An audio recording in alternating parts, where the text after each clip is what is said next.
అన్న తెరవదన్న కొంచెం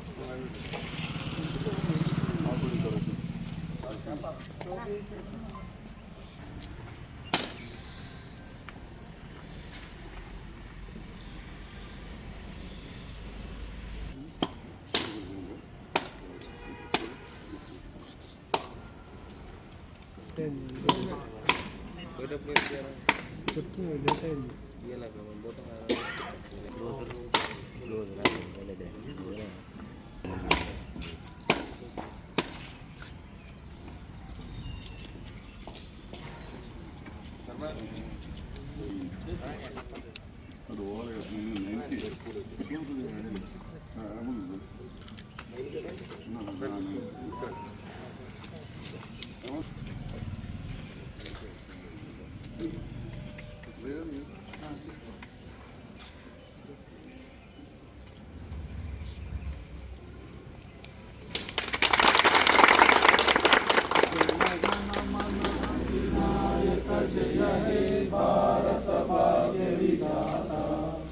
पंजाब सिंधु गुजरात मराठा द्राविड उत्कल बंगा विंध्य हिमाचल यमुना गंगा उच्चल जलधि तरंगा तव शुभ नामे जागे तव शुभाशिषे गाये तव जय गाथा जनगण मंगलदायक जय हे भारत भाग्य विधाता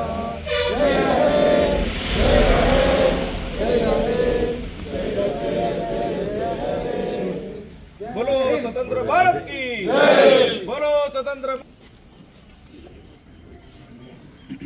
భారతదేశానికి 1947లో స్వతంత్రం వచ్చిన తర్వాత మళ్ళీ జనవరి 26వ తారీఖు నాడు పూర్తి స్థాయిలో మన రాజ్యాంగాన్ని అమలు చేసుకుంటూ ఈ రిపబ్లిక్ డే చేసుకుంటున్న సందర్భంలో అందరికి కూడా శుభాకాంక్షలు. జైత్యాల నియోజకవర్గ ప్రజల ఆశీస్సులతోటి మళ్ళీ ఇక్కడ శాసనసభ్యునిగా ఎన్నికైన తర్వాత జనవరి 26 నాడు ఈనాడు పతాకావిష్కరణ చేయడం జరిగింది. మరి ఈ సందర్భంలో గత 10 సంవత్సరాలుగా తెలంగాణ రాష్ట్రం ఏర్పడ్డ తర్వాత గౌరవ ముఖ్యమంత్రి గారు, అప్పటి తొలి ముఖ్యమంత్రి కేసీఆర్ గారు భారతదేశంలో తెలంగాణ రాష్ట్రాన్ని అన్ని విధాల ముందుంచడం జరిగింది. అది ఆర్థికంగా ఎదిగే విధంగా, పర్ క్యాపిటల్ ఇన్కమ్ బీదరికం పోగొట్టే విధంగా కావచ్చు, భూగర్భ జలాలు పెరిగే విధంగా మిషన్ కాకతీయ లాంటి గొప్ప కార్యక్రమాలు తీసుకోవడం, ప్రాజెక్టులు కట్టి, కాళేశ్వరం లాంటి ప్రాజెక్టు కట్టి, లిఫ్ట్ ఇరిగేషన్ పెట్టి ఎండాకాలం కూడా చెరువులు నింపే విధంగా కార్యక్రమాలు రూపొందించింది. దాంతోపాటుగా ఎప్పుడు కరెంట్ ఉంటుందో ఎప్పుడు పోతుందో తెలియని పరిస్థితి, ఇంటింటా ఇన్వర్టర్లు, దుకాణానికి జనరేటర్ ఉన్న సందర్భంలో 24 గంటల నిరంతర విద్యుత్తు అన్ని వర్గాల వారికి అందజేయడం జరిగింది. వ్యవసాయ రంగం చూస్తే ఒకనాడు 65 లక్షల మెట్రిక్ టన్నులు ఉంటే అది 3,20,00,000 పైన మెట్రిక్ టన్నులు, అంటే 4 నుంచి 5 రేట్ల వరకు మనం వరి ధాన్యం కావచ్చు, మిగతా పంట ఉత్పత్తులను ఇవాళ భారతదేశానికి అన్నం పెట్టే స్థాయికి తెలంగాణ రాష్ట్రం వెళ్ళింది.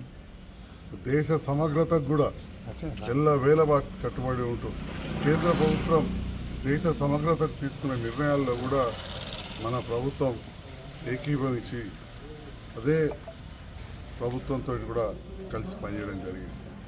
ఎక్కడెక్కడైతే విధానాలు దేశ ఆర్థిక వ్యవస్థకి ఇబ్బంది కలిగేటుంటాయో, ఇంకా సమగ్రతకి ఇబ్బంది కలిగేటుంటాయో, మత సామరస్యంకి ఇబ్బంది కలిగేటుంటాయో అక్కడ విభజించడం జరిగింది. మరి సెక్యులర్ భారతదేశంలో అన్ని మతాలు, అన్ని కులాలు కలిసి ఉండాలని చెప్పి ఆకాంక్షించే గౌరవ ముఖ్యమంత్రి కేసీఆర్ గారి నేతృత్వంలో తెలంగాణ రాష్ట్రం ముందు నడిచింది. ఇప్పుడు కొత్త ప్రభుత్వం ఏర్పడ్డది. ఆ కొత్త ప్రభుత్వం కాంగ్రెస్ ప్రభుత్వం అయినా కనుక జగిత్యాల ప్రజలు బీఆర్ఎస్ పార్టీ నుంచి నన్ను ఎన్నుకోవడం జరిగింది. ఒక బాధ్యతాయుతమైన ప్రతిపక్ష సభ్యునిగా తప్పకుండా ప్రజల ఆకాంక్షలకు అనుగుణంగా ప్రజల అవసరాలను పాలకుల ముందుంచి, అధికారుల ముందుంచి తప్పకుండా జగిత్యాల నియోజకవర్గ అభివృద్ధికి నిరంతరం కృషి చేస్తానని కూడా తెలియజేస్తూ జగిత్యాల నియోజకవర్గ ప్రజలకు మరొకసారి జనవరి 26 సందర్భంలో శుభాకాంక్షలు తెలియజేస్తాము.